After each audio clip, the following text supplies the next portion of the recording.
Beyond the Gates spoilers.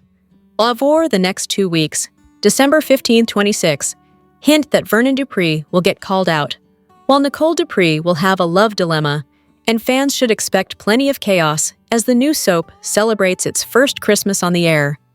The next 14 days will be filled with drama, so it's time to talk about what is slated to go down in the land of Fairmont Crest. During the week of December 15th and 19th, Nicole will share a romantic evening with Carlton Fitzgerald. The BTG preview video shows things are about to get hot and heavy between the two, despite Nicole recently telling Carlton she isn't ready for romance. Regardless, it sounds like Nicole and Carlton will spend the night together, as she'll spill all the juicy details to Danny Dupree, so these two sissies will have plenty to gab about. Still, where does that leave Dr. Kiel Rollins? Kiel entered the canvas on the Monday, December 8th episode and was Nicole's date to Winterfest. In fact, the two shared sparks and even an intense massage moment after their date, so the therapist may find herself juggling two romances as the week of December 22-26 rolls around. Will she feel as if she's gotten her groove back, or conflicted? Only time will tell. Across town, Beyond the Gates spoilers for the week of December 15th. Tease that Ted Richardson will learn about Vernon's secret meetings from Leslie Thomas and be completely caught off guard. Leslie believes Vernon is having an affair with Sharon Winger and will relay as such to Ted, even though most fans seem to think something very harmless is going on between Anita Dupree's husband and bandmate. Speaking of Anita, she'll get bad news, likely regarding her health, early this coming week. With that said, she'll decide to keep it to herself and not tell the rest of the Duprees. However, will she let her articulate sisters know? BTG, spoilers for Friday, December 19th, imply that Sharon and Tracy Tyler will pay Anita a visit to cheer her up. But will Anita tell them why she's so distraught? Or will she be evasive? Across town, audiences will learn more about Lynette Wise and her past with Haley Hamilton in the days ahead. Lynette entered the canvas on Friday, December 12th, as a new client of Bill Hamilton's, and when she was introduced to his wife, viewers could tell that this wasn't the first time Lynette and Haley had met. Beyond the Gates spoilers note that Haley and Lynette share some history, and it sounds like Lynette isn't only familiar with Bill's wife, but also Randy Parker, too. What's their connection, and will Lynette blow the top off Randy and Haley's scheme? Speaking of Bill, Joey Armstrong will approach the lawyer with a proposition. So what kind of trouble could these two get into in the future? While on the topic of trouble, Bill and Danny will reminisce about old times and come to a new understanding. Fans seem to think that Bill is on to Haley's scheme to get rid of him after she double-dosed his poison this past week. The man collapsed, and instead of conducting CPR, Haley slapped him so hard he woke up, which seems insane on all levels. Even in the soap opera world, is Bill paving the way for a reunion with Danny? Will they share a tender moment during the week of December 15 to 19? What does this mean for Danny and Andre Richardson?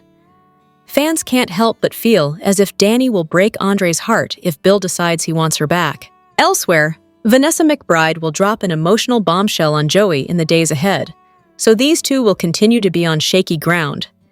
In other news, Elon Hawthorne will be shocked by a decision Isaiah Hawthorne makes, so could this be about his new romance with Eva Thomas? Elon knows Leslie's is bad news, and as Eva is her daughter, he may feel as if his son is making another huge mistake. Beyond the Gates, spoilers for the week of December 22-26 will likely bring holiday family gatherings, traditions, and drama as Christmas hits Fairmont Crest. Added teasers suggest June will likely get to spend the day with her children, as Bradley Smitty Smith and Martin Richardson will extend a heartwarming invitation. Plus, Eva will get to share her first Christmas with Ted, but will the day also include some time with Catherine "Cat" Richardson? Cat was able to squeeze a getaway with Tomas Navarro for Thanksgiving, thus escaping family plans. So will it be more of the same come Christmas? Cat is adamant that she doesn't want a relationship with Eva, even though others have encouraged her to do so. Will fans see more conflict between Eva and Cat during the holiday season, or a tender moment? Speaking of Ted, as Leslie has spilled the beans about Vernon, Should Beyond the Gates fans expect a confrontation between these two during the week of December 22 to 26? Vernon gave Ted a hard time when his affair with Leslie came out, so the doctor may feel his former father-in-law is a massive hypocrite for what he's doing to Anita. A heated encounter between Ted and Vernon seems like it's in the cards, but it also puts Anita learning about her hubby's secret meetings with the Sharon, so this truth bomb could be exposed over Christmas as well. Lastly, Danny and Andre had quite the first Thanksgiving, so will there be more canoodling between the newlyweds for Christmas? Or will Bill creep back into Danny's head? And heart? Beyond the Gates spoilers imply the next 2 weeks will be filled with some major moments and festive fun, so viewers will need to stay tuned to the CBS soap to see what happens next. Beyond the Gates spoilers for the next 2 weeks, December 15, 26, hint at some major bombshells ahead in Fairmont Crest. Nicole Dupree will have a love triangle to deal with, while Ted Richardson confronts Vernon Dupree, and there's bound to be some Christmas drama that unfolds. Find out more about what's set to unravel below. Beyond the Gates spoilers for the week of December 15th and 19th. Note that things will get steamy between Nicole and Carlton Fitzgerald. From the sounds of it, the two will cross a line and do the deed. While Nicole will love getting her groove back, what does this mean for her budding romance with Dr. Kiel Rollins? She and the good doctor had sparks shooting left, right, and center during Winterfest, so the repercussions of spending the night with Carlton this coming week could spill over to the week of December 22 to 26. It's been a long while since Nicole has been single, so can she juggle 2 men at a time? Over at the hospital, Leslie Thomas will spill the beans about Vernon's secret meetings with Sharon Winger to Ted during the week of December 15th, 19. In fact, she'll tell Ted that the two are having an affair. At this point, that's debatable. However, as the week of December 20 to 26 comes along, fans shouldn't be surprised if Ted confronts Vernon. After all, Vernon was quick to judge Ted's extramarital affair with Leslie when that truth came out and ruined his marriage to Nicole. Ted was a lot younger and stupider back then, and Vernon is a great-grandfather, so Ted may believe it's up to him to put the Dupree patriarch in his place. Will Vernon set Ted straight? Speaking of Vernon, Beyond the Gates spoilers for the week of December 15 and 19 suggest that his wife, Anita, will get some news that shakes her to her core, and this is likely about her health. With that said, she'll keep the update from her family and deal with it all on her own. Well, sort of. By the time Friday, December 19th hits, her Articulette's sisters will come for a visit to cheer her up. So does Anita tell Sharon and Tracy Tyler about what's going on? And can they support her through this? Across town, fans could sense that Bill Hamilton's new client, Lynette Wise, was more than familiar with his wife, Haley Hamilton, when the two met for the first time during the Friday, December 12th episode. During the week of December 15th and 19th, BTG viewers will get an insight into their history, and as it turns out, Lynette not only knows Haley, she is also very familiar with Randy Parker. Is Lynette just a friend, or are these three family?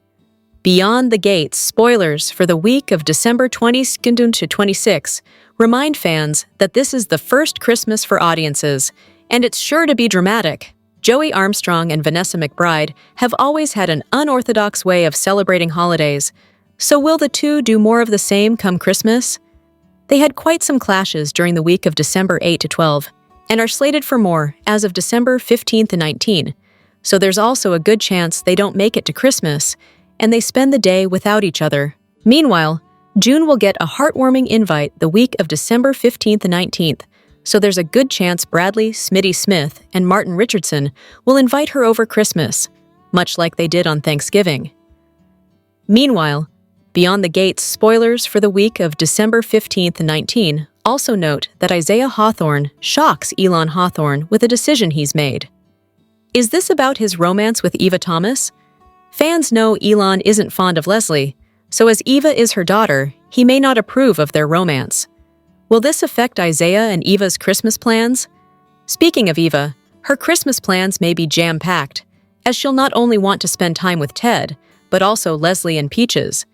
But will she also share festive memories with Catherine "Cat" Richardson? Cat is adamant about not accepting Eva into the Richardson fold, and she may just stick to this vow. With that said, many people are encouraging her to drop her animosity.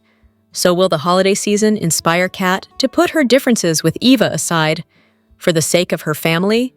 The Tuesday, December 16th, spoilers for Beyond the Gates, focus on a situation erupting between Vanessa and Joey. In other news, Anita keeps secrets, and Danny discovers something hinky happening in her house. Lately, Vanessa has been taking bold steps in her career, spearheading her real estate company and managing the escort service, and a lucrative side hustle in money laundering. Professionally, she has been shady but rock solid. Personally, she has been a hot mess. That's natural, considering she recently lost her husband, but she has also taken an interesting approach to her relationship with Joey. She has been all over the place. Vanessa says she wants to live her life by her own rules. So even though she is in mourning, she wanted to go public with Joey. He balked at first, which upset her big time. However, Joey showed up for Vanessa spectacularly when he kissed her in front of the entire country club. But it wasn't enough for her. She needs more. But we're not quite sure what she wants here. On Tuesday, we may find out when Vanessa drops an emotional bombshell on Joey. The Queen of Fairmont Crest just had a successful Winterfest, an event that exceeded any previous celebrations. This should be a time for Anita to take a moment to relax before moving on to the holidays and her next mission. Unfortunately, that isn't what's about to happen. Instead, Anita shows up in the spoilers for Tuesday's episode, and it's for something troubling. Anita keeps a secret from her family, and it might have something to do with her health. What did she find out from her doctor? All is right in Danny's world. She has committed to her marriage with Andre, and the two are in a very good place. Her family has fully accepted her husband 100%, and now the two are building an enviable life together. On Tuesday, something odd happens. According to the weekly spoilers, Danny catches someone snooping in her home. Who is it, and what will Danny do about this intruder? Finally, Kat and Tomas are once again experiencing something that could tear them apart. Tomas has been giving Kat the hard sell on moving in together. After all, it would put him in a better position at work. Bill has been preaching that anybody who is a partner or is on the partner track needs to have their personal life in order. And Tomas is taking that to mean he and Kat should live together. However, Kat feels a couple of things about this development. 1, she isn't ready. And 2, she is insecure about moving in with Tomas because she feels he would see the real, unfiltered her and not like what he sees. Look for Kat and Tomas to disagree about what's best for his future. This could mean that moving in together may not be an option anytime soon. News that young and the restless Lauralee Bell is developing a primetime soap with As the World Turns Vet. Martha Byrne is music to our ears. It's been some time since broadcast has aired a series in this genre at night. While it's early days and development doesn't always lead to a pickup, given Bell and Byrne's history with CBS, the iNetwork would be the best place for the soap to land. After all, the broadcaster just successfully launched Beyond the Gates, the first new daytime drama in over 25 years. There's a reason for the buzz around Lauralee Bell and Martha Byrne's quest to launch a primetime soap, and it's not only because they're two soap stars looking to make a splash behind the scenes. There's also the fact that Bell is soap royalty. Her parents, William J. Bell and Lee Phillip Bell, created Y&R and The Bold and the Beautiful, two of the longest-running soaps still on air. William Bell was also mentored by Erna Phillips, the creator behind Guiding Light and As the World Turns, with whom he collaborated for NBC's Another World. The actress's brother, Bradley, is the executive producer of B&B. He took the reins from their parents in 1988. As a result, she has a wealth of knowledge and industry pull to get the ball rolling. Besides acting, Byrne is also a writer and served as EP of the web series Anacostia, which was a soap opera that streamed on YouTube. Bell and Byrne's partnership could make for a strong showing that brings the world of soaps back into the primetime conversation. Now is certainly the time for a resurgence in storytelling that's proudly, unapologetically, and firmly rooted in the soap opera genre. BTG has pulled in viewers who have never watched a soap before, and they're coming to learn and love the hallmarks of the medium. It's also caught the attention of longtime soap watchers, to whom viewing daytime dramas is a family tradition that has been passed down from generation to generation. What's made BTG exciting for fans is that it's a chance to get in on the ground floor of a series that's being built to last years, if not decades, like its predecessors. There isn't an overwhelming amount of history to know or understand because it's relatively new, making it easier to invest in.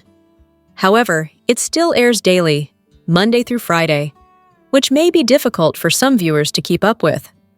But for those who are hooked and want a more manageable soap experience, a primetime drama in this genre would be right up their alley.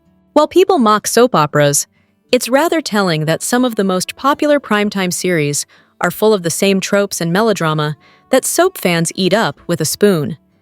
Grey's Anatomy, Fire Country, and 911 all dabble in over-the-top storytelling that has their audiences on the edge of their seats. 911, Nashville is upfront about it. The showrunner shared that Dynasty is an influence. None of these procedurals is actually a soap opera, but they have primed broadcast viewers who watch during these blocks for similar storytelling, which means they're ripe to enjoy a soap that airs during prime time. This is especially the case for ABC's audience, who enjoy Shonda Rhimes and Ryan Murphy productions. But CBS is the network that's more likely to succeed with a primetime soap. Not only do they have 3 daytime dramas to ABC's 1, but they're also the most watched broadcast network in America. These days, broadcast is mostly known for procedurals. Law enforcement shows, medical dramas, firefighter series, and the occasional legal/courtroom drama are par for the course. However, CBS, in particular, has room to experiment with a primetime soap opera because the network has a devoted daytime drama fanbase, and it has successful franchises. YNR, B&B, and BTG all share a universe thanks to the network's push to tie them together. BTG wasn't left to be its own entity. 2 of its biggest stars, Carla Mosley and Tamara Tooney, are well known to the CBS audience for their roles on GL, B&B, and ATWT respectively. A 4th soap, one that airs weekly at night instead of daily, would likely involve a less intensive production process and could potentially be less costly. It would also be an opportunity to draw the daytime audience to primetime and vice versa, particularly if it shares a universe with the other 3 CBS soaps. The network has a proven formula for success in this genre.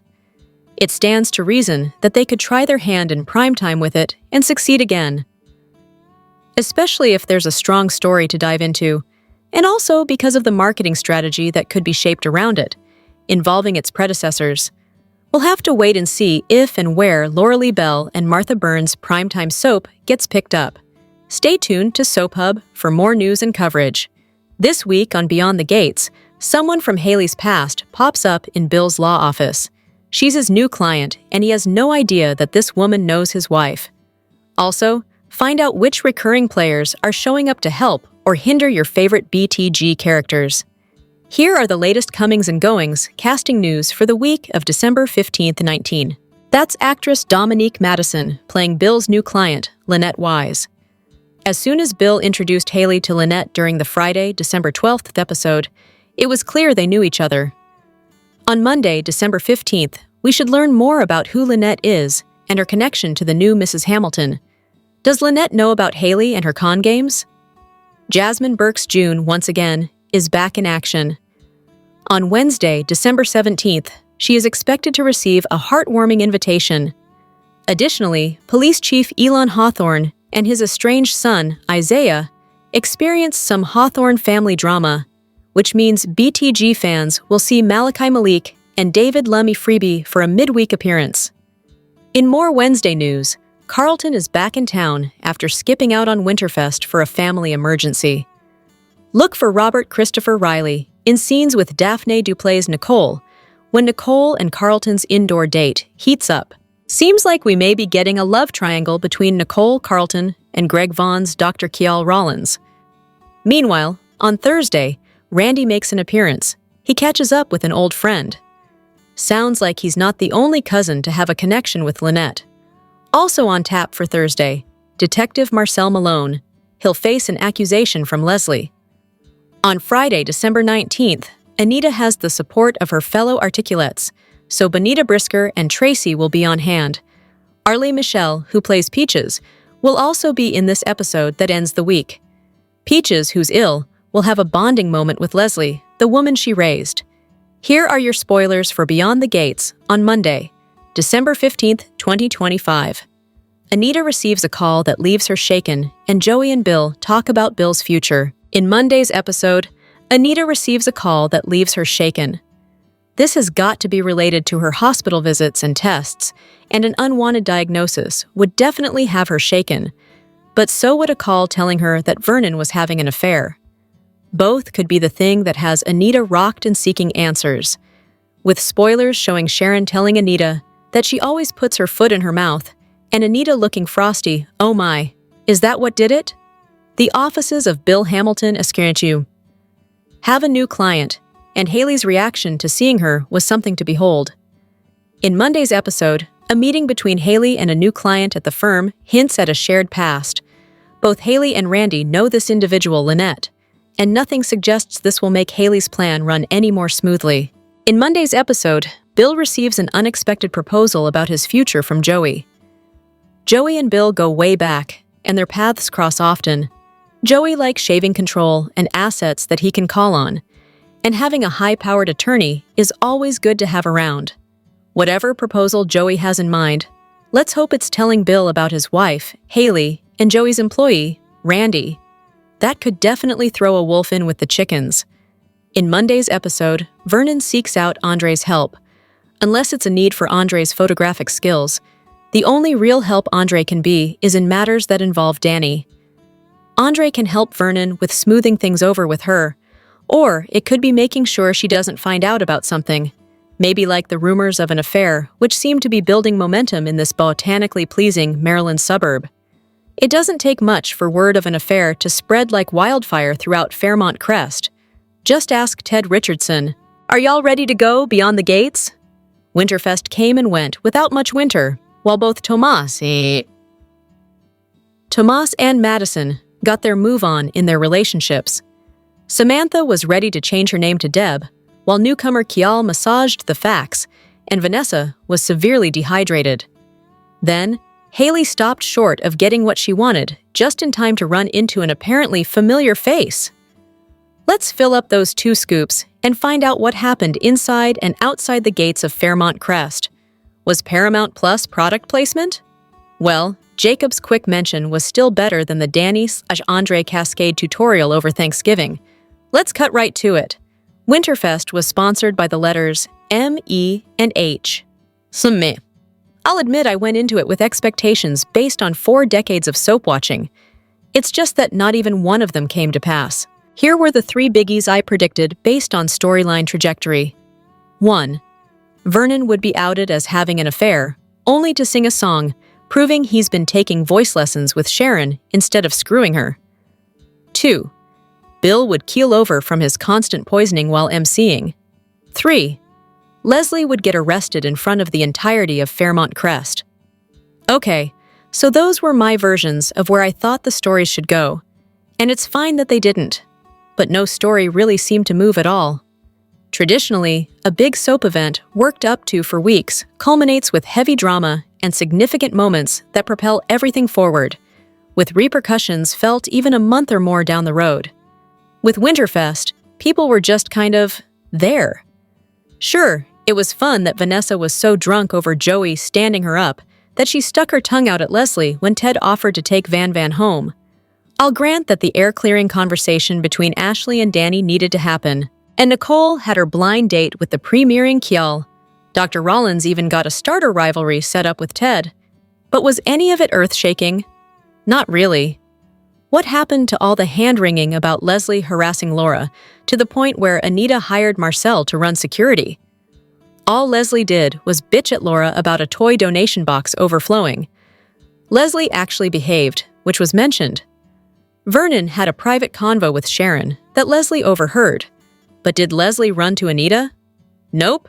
She just rubbed it in Vernon's face. She already did that at the country club a couple of weeks ago. That pretty much left Eva meeting Haley, which was at least interesting, and Bill sulking over Danny and Andre's happiness, though he's been doing that for weeks. I'm genuinely surprised that Winterfest didn't end up making more of a splash. I should have been left feeling like I got smacked with a tightly packed snowball, not like a little slush landed on my shoulder from a rooftop. Then, to add insult to injury, Winterfest was basically over in one episode. A lot of you seemed more concerned that the cast wasn't dressed to the nines, but I would have liked to see more action in a longer arc.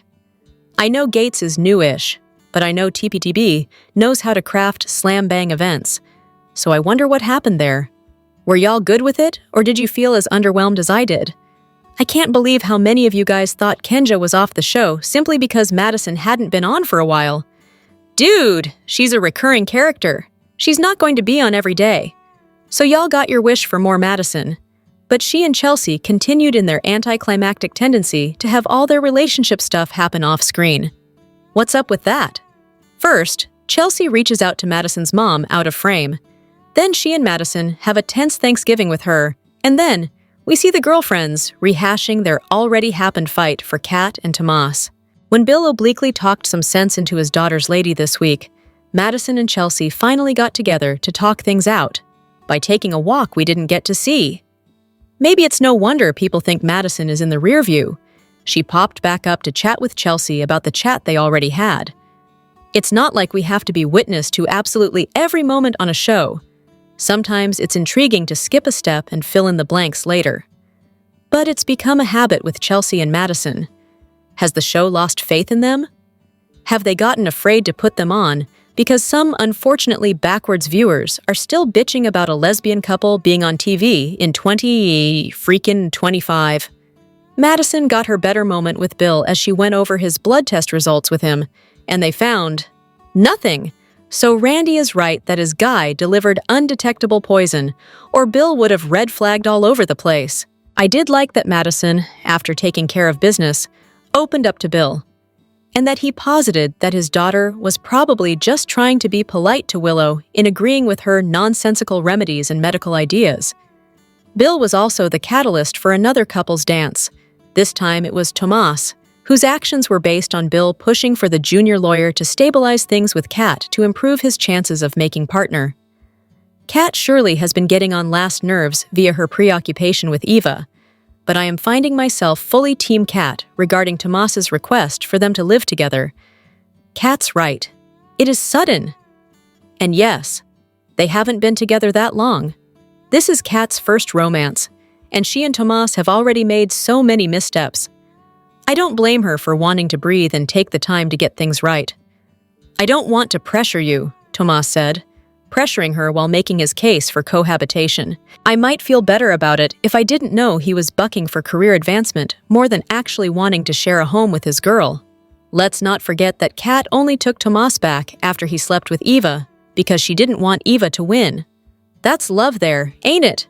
And I wonder if Kat can sense that Tomas's motives aren't purely personal, and that's why she's hedging. I thought it was cool to put Danny in a convo with her niece and have her hope that Tomas wasn't following in Bill's workaholic footsteps, since he totally is. Not really grooving on Tomas these days. Lo siento, papi. As I mentioned in my previous column, the Hawthorns doing couples therapy off-screen has also been a bit of a letdown, though at least they're going. Martin and Smitty were supposed to see a counselor months ago, and they clearly skipped out on it. Jacob and Naomi's sessions at least took root in their scenes this week. It seems their therapist, Trudy, had given them homework. They weren't specific as to what that assignment was, but between their talk of reconnecting and the fact that they hadn't made love since before the whole pregnancy/children conflict sprang up, I think we can guess what they're supposed to be working on at home. I have to agree with Nicole. There's more than a bit of pressure involved in trying to have sex with an estranged partner on a deadline. But there was still a willingness, so Jacob rented himself a hotel room and sprinkled its bed with rose petals. That's Tomas's move. I think it must have been the same sweet and flowers from Tomas and Kat's unsuccessful rendezvous several weeks back. There's not much in just let it happen, so Naomi froze up, and again, though Jacob's setup was sweet, you can't merely decide to have makeup sex and do it with things unresolved. Enter Jacob's Paramount Plus password, and the seemingly gushy movie he and Naomi ended up watching together that had her teary and rooting for the on-screen couple to overcome their obstacles. No metaphor there, LOL. But it was enough, because Jacob shared her running parallel with fiction opinion, and the two soon found their way into Nookie naturally. They haven't yet talked about their main issue of children, though. What happened to Jacob taking Nicole's advice to work with kids to get a feel for parenthood? It's actually a good idea. There are also those of you who are convinced that Vernon is cheating on Anita with Sharon. I still don't believe that.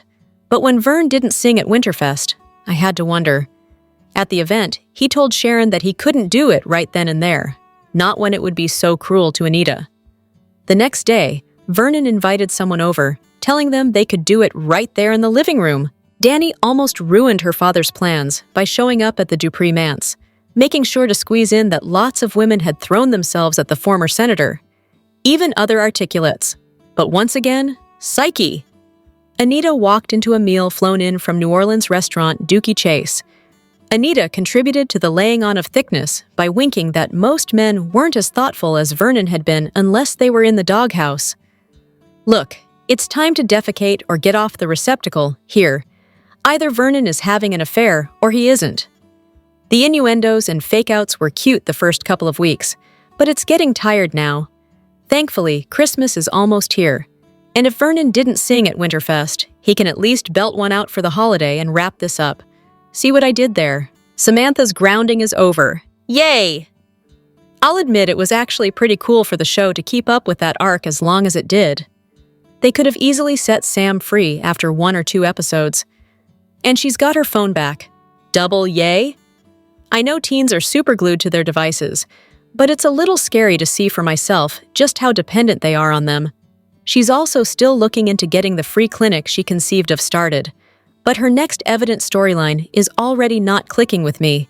Samantha is apparently about to follow in the footsteps of other Dupree women by having her coming out as a debutante at the Fairmont Crest Country Club. Plus, because she didn't have access to her phone, she only just now found out that she missed a crucial training session. And who cares? I guess this is all a fact of life for a socialite family, but I don't see how anyone in the audience is going to connect with it unless they're also a socialite. I guess it's because I see anything connected to country clubs as pretentious. Maybe it'll be worth it for the fancy dresses and a party where stuff actually happens. I'm much more interested in finding out who Sam's dad is than watching whether or not she fully becomes a Deb, for sure. Then there's Derek, who is nothing if not consistent. The fool came up in the hospital using a hockey stick for a crutch. No wonder PT powerhouse Shanice told him to puck off with that. Of course, he had to try to bust a move and nearly fell on his ass doing it, though it did lead to a nice moment where Ashley helped him into a chair, and the two apologized to each other for their mutual misdirections, able to find forgiveness. That's where it should have ended. This isn't Dashley's first breakup, and I don't need to see them navigating every step like we did last time. This is where it would be nice to backburner them for a while, and see them in a month or two in separate storylines. We've already proven more than once over the better part of a year that this couple does not work. They're done now, let's leave them that way. Granted, they have social lives with Naomi and Jacob, and that might be logical to explore. But look at Ashley already making things awkward by mentioning Cheryl having hit on Derek, and Jacob having to tell Derek not to use Cheryl to make Ashley jealous like he did with Shanice. Seriously, Gates, follow your own lead with these characters and take them in new directions once we've had a break from the not-fan favorites. Alright, I feel ya. We gotta talk about Kial. First of all, who names their kid Kial? That out of the way, I'm not sure what to think of him yet, and that's as it should be, because he's only been in 2 episodes. Aside from his entry being anchored to Nicole, we found out that he and Ted met once at a medical conference in Denver. Too bad Kial's last name isn't Carrington. Do you Dynasty fans get me? Other than that, he was just kind of eye candy on Nicole's arm at Winterfest. We did get a little more info on him during his second appearance, when he showed up at Nicole's office with flowers, and immediately went to work massaging her neck, joking that he couldn't keep his hands off her. Too soon? Yeah, maybe a bit. It's not so much that Kial and Nicole have chemistry, but it's that Vaughn's essence, beyond his obvious good looks, lights up the screen. So here's our dossier on Kial. He's a widower, and his kids were grown by the time they lost their mother. Kial didn't feel like home was home anymore, so he took off and went on some kind of orthopedic surgeon tour. That's all we have so far. Still very curious to see where he takes us, though I'm not gonna lie, I don't want Kial with Nicole. Because she already has Carlton. What's this? The formerly depressed divorcee gets her groove back by cavorting with two impossibly gorgeous men. Sign me up for that. If I hadn't already seen Carlton in the preview for this coming week, I'd think the show had ditched the months they've spent developing Carlton and Nicole's orbits around each other in favor of the new guy. That's my only gripe with Kial so far. Who should they put Kial with? Well, me, obviously. But outside of that, I know it's not going to be Shanice because our girl is flying high lately. With Ted. She even called Ted out on first, saying he wanted Nicole to move on and be happy, only to get all grumbly about Nicole's merry-go-round with Carlton and Kial. Ted admitted he'd only been so magnanimous to impress Shanice. And that's when he lit up. You can thank June and her still inaccurate order-taking. Both Ted and Shanice had requested Orphe Jean's catfish platter, and there was only enough left for one. So the plastic surgeon and nurse, supervisor, physical therapist split the meal. It was a lot less contrived a meet cute, as their dropped files and elevator entrapment was the week before. In fact, like the diner's cobbler, it was super sweet. Shanice's curiosity gave us an insight into Ted's lonely life, existing in the hotel and taking all his meals alone.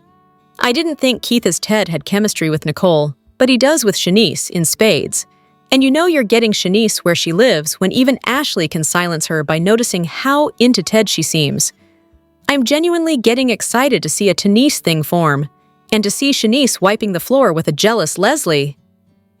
Dana/Sherry/Lulu might be in jail by then anyway. After accepting a glass of champagne from Marcel at Winterfest, Leslie showed up at the police station with the requisite donuts, impressed with her audacity in coming around a place where many employed folks wanted to see her in jewelry. Cheese. Cue Leslie offering to play good cop/bad cop with Mr. Malone. These two are not exactly tepid themselves, but Elon saw the exchange and wondered, WTF was going on? And that's when we got it. Marcel isn't actually interested in Leslie after all. He simply challenge-accepted Jacob when he practically dared Marcel to arrest Leslie, and the about-to-be-retired detective is only trying to get the merry attempted murderess to incriminate herself. Soo-wee! That's some good stuff. Leslie's no fool either, though it took Eva to get her there. After learning from Laura that Marcel had been hired to protect her at Winterfest, Eva ran to Leslie, who was more amused than anything. Ms. Thomas opted to play the long game and work Marcel herself, with the goal of getting a cop in her back pocket. You know, in case she ever gets snagged for trying to off Laura, we have us a good old-fashioned game of cat and mouse going on here, Scoopers, and I am here and beyond here for it. Marcel's a crooked cop, and Leslie's just crooked. Who will outfox the other first? Or will they fall in love before the shenanigans come to a head? Because that's not new to soaps. The clock is ticking, and these two contestants don't come to play. Oh, Vanessa. We've known from the beginning that she has a selfish streak taller than the Washington Monument, the way she gleefully cheated on Doug in their seemingly unspoken open marriage. She barely wore black long enough to get a sweat stain after Doug suddenly died, and she was all too happy to ship Donald back to Banneker so she could get some of that Joey D at her leisure. But if there's a 12-step group for utter self-absorption, Vanessa needs to start attending meetings stat. Her downfall began the week before last, when she stomped her foot because Joey had chosen to protect her by not being seen in public with her, rather than going to Winterfest and risking someone catching on to their romance and illegal schemes. So unreasonable. Miss Van got drunk twice over it, so when Joey strolled into the country club and kissed her in front of anybody and everybody, repercussions be damned. Was Vanessa happy with that? Yeah. For about 47 seconds, her next trick was trying to sign up as Joey's emergency contact, for lack of a better term. If he got shot or ended up sleeping with the fishes, as mobsters are wont to do, who would let her know? Joey thought it would be too risky to bring Vanessa into an arrangement like that, but instead of understanding, she went total Klingon.